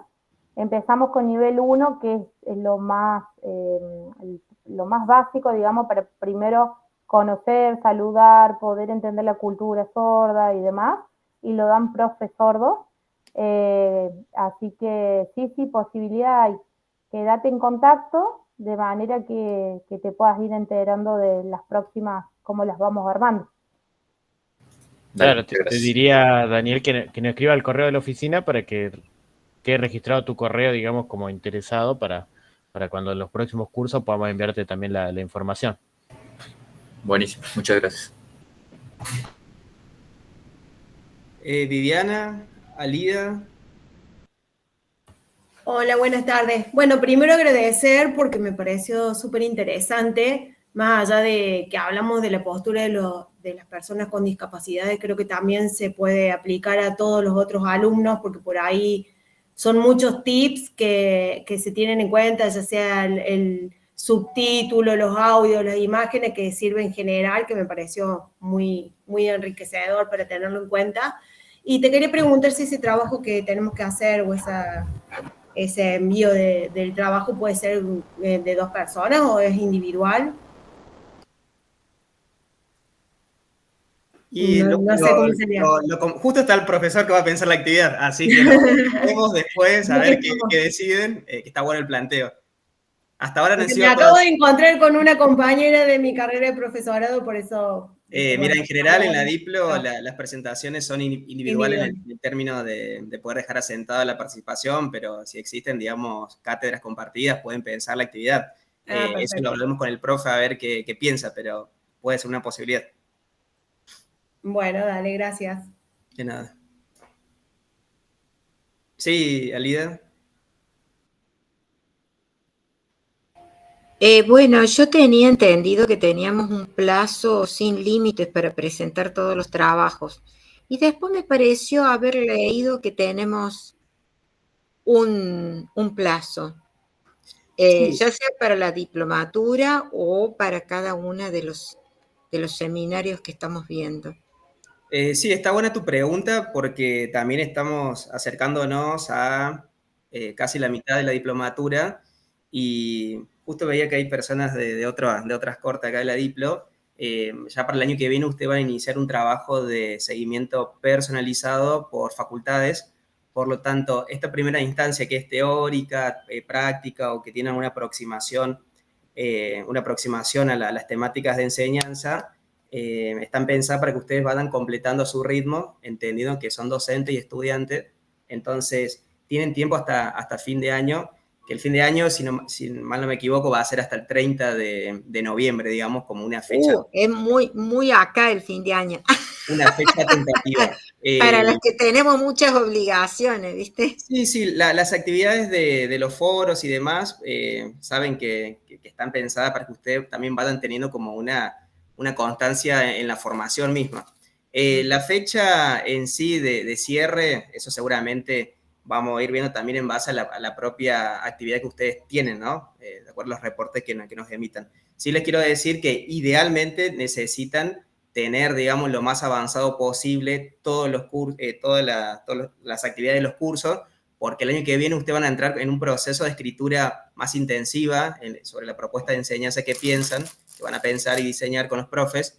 Entonces necesitan los conocimientos previos para poder ingresar, sobre todo quienes se acercan por primera vez a pensar el oficio de enseñar, ¿no? Entonces, por un lado, como digo, es que ustedes se ajusten a sus tiempos, por eso es hasta fin de año, sin un cierre masivo de las actividades en cada semana, y por otro lado que van a necesitar esos conocimientos para poder trabajar con los tutores y en las comisiones de práctica. Fernando, perdón, nos retiramos nosotros, dejamos que sigan con las consultas. Muchas gracias por la invitación y por la participación. De nada. Gracias. Era Chao, eso. hasta luego, muchos éxitos con el cierre. Gracias. Hasta luego. Sí, Alida, no te preocupes, siempre hay contemplaciones, sobre todo porque noviembre es un mes crítico para el estudiante, por un lado las mesas de exámenes y por otro lado el docente que está, digamos, abocado a ese ejercicio, ¿no? Sí, que estamos en actividad. Pero tengan en cuenta los plazos. Sí, tengan en cuenta los plazos para que ustedes también sientan, digamos, que no se les juntó todo a fin de año y les lleve varias semanitas de lectura. Sí, Gustavo. Muchísimas gracias. No, de nada. Fernando, tiene que ver con la consulta que hizo Álida. Ajá, En el caso mío, tiene que ver con la clase de hoy, me quedé medio discapacitado con respecto a un práctico, pero por un problema creo del servidor. Te explico rápidamente. Creo que la actividad 3 para la comisión 1 consistía en bajar un mapita de empatía Ajá, sí, sí. llenarlo y bueno, depositarlo en el buzón. Yo veo que no tenía plazo para presentar eso. Fue hasta el día de la fecha no lo he podido abrir y ni siquiera bajar. Eso me parece que podría Bueno, complicar un poco mi situación, digámosle, como decía yo cuando era estudiante, con respecto a la regularidad en la materia, en el curso. No te preocupes que vos tenés el mail de consulta de la diplomatura. No. Está Bueno. en el aula virtual el email. Sí, está en el aula y acá lo estoy buscando. Escribinos el mail y te enviamos adjunto el archivo, digamos que no, para que no. De todos modos, permíteme, Fernando, cuando subí la actividad 1 y la actividad 2, puse en observaciones que no podía completar la actividad 3 porque no podía bajar el mapa, ni siquiera verlo. Sí, pero no te preocupes porque tenés tiempo todavía para subirlo, como decíamos, hasta fin de noviembre, así que escribinos que te mandamos y lo podés hacer, ni bien puedes. Yo quería comunicarme justamente con los docentes de la diplomatura y no tenía ninguno, tanto Bárbara, no tenía como una dirección de email donde poder plantear eso. Sí, si no también puedes. Acá en el chat te dejé el mail para que nos puedas escribir, si no, si no tenés la mensajería interna también del aula, que puedes buscarme a mí o a Bárbara y cualquiera de los dos te pasamos el mail o el archivo. Por ahí también se puede. Bueno, te agradezco. Eso nomás, gracias. Sí, esperamos tu mail, no desistas. Sí, Paula. Hola, Fernando, ¿cómo estás? Hola, Paula, ¿qué tal? Mira, te hago una consulta. Bárbara había mandado al grupo de WhatsApp que con solamente estar conectados, digamos, participando acá, se acreditaba el seminario y quienes no podían participar, se subía la grabación el viernes con una actividad. Pero ahora estoy escuchando que tenemos que hacer una actividad quienes participamos hoy acá también presencial. Sí, el mensaje general es justamente que cada uno pueda de alguna manera recuperar las actividades. Si se ha planteado eso, seguramente va a ser así, Barbie, la directora, así que no te preocupes. Yo sí tengo, entendido justamente que la mayoría que no ha participado va a tener que revisar la actividad. Sí, te consultaba porque en el aula donde tenemos la diplomatura también había que hacer una actividad previa. Quienes podíamos participar era llenar 3, 4 preguntas de discapacidad del modelo y pensé que era para que los disertantes lo tomen. No sé si esa será la actividad o no, porque yo la completé hoy antes de entrar a trabajar y la envié, pero si hay que modificarla o si la puedo hacer de vuelta. Sí, no te preocupes, Paula, que las actividades las piensan siempre los equipos de profesores. Seguramente después de la reunión ellos también van a decidir y ver qué alternativas, si recuperan capaz algún tipo de comentario final en base a las escrituras anteriores. Pero si está contemplado eso, seguramente es así. Bien, muchas gracias, Fer. No, bueno, me desconecto entonces. Adiós. Sí, no te preocupes por eso. Chao, Paula. Bueno, no sé si alguien más tiene alguna consulta.